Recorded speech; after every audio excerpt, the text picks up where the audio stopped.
L'autre jour, j'ai vendu ma mère. C'était au libre marché des Saints-Sauveurs. J'ai préféré m'en charger moi-même, plutôt que d'en confier le soin à l'un des grands marchands.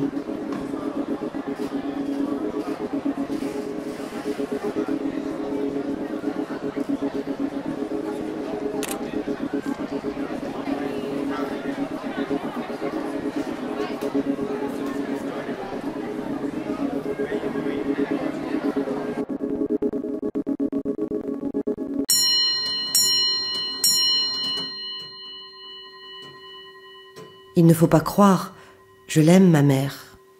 C'est ce que je lui ai dit. Je t'aime, maman, ne l'oublie pas.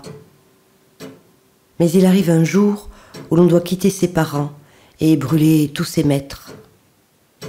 Pour sortir de l'enfance, vendre sa mère est indispensable. Elle ne m'encombrait pas. C'est plutôt une question de mesure ou d'équilibre. Je ne suis pas le seul à défendre ce point de vue. D'autres garderont leurs vieux auprès d'eux, réduisant peu à peu leur espace, les poussant vers le lit de plus en plus tôt. Certains les aimeront peut-être encore assez pour leur laisser un coin, quelque part là, en attendant. Je ne veux pas de ces histoires chez moi. Ma mère est aimante et très active. C'est ce souvenir que je garderai d'elle. Pour dissimuler mon trouble, je m'étais montré coupant. J'envisage de te vendre. Sous le choc, elle s'était hébétée. J'y pense de plus en plus. J'ai presque 25 ans, tu sais. Aucune femme n'acceptera de vivre avec moi dans de telles conditions. Je lui avais proposé la fin de l'été. Elle n'avait pas voulu. Attendre, c'est pire que devoir arriver, m'avait-elle dit.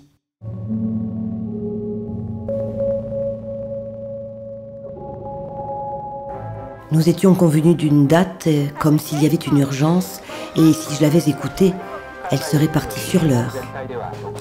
J'ai protesté sans vigueur, prenons le temps de nous y préparer. Je ne crois pas que ce soit possible. La haine avait surgi dans ses yeux, mais de manière si fulgurante que j'ai pu me tranquilliser après coup. Tu t'es trompé. Elle est partie vers 15 heures. On ne peut pas dire qu'on se la soit arrachée. J'ai hésité sur la meilleure manière de l'installer. Même en l'asseyant de profil, elle tournerait toujours le dos à des clients potentiels. J'ai regretté brièvement de ne pouvoir la faire pivoter sur elle-même comme ces objets chics dans les devantures de luxe. Je l'ai cédé pour un prix raisonnable. Force m'est de l'avouer, j'ai dû marchander. Je ne m'en serais pas cru capable. J'ai pensé à tous ces jours où elle était là, mais que j'ai passé loin d'elle. Aux corps qui prédisent leur propre fin dans un relâchement, à la ferveur avec laquelle on espère pouvoir échapper aux départs inévitables.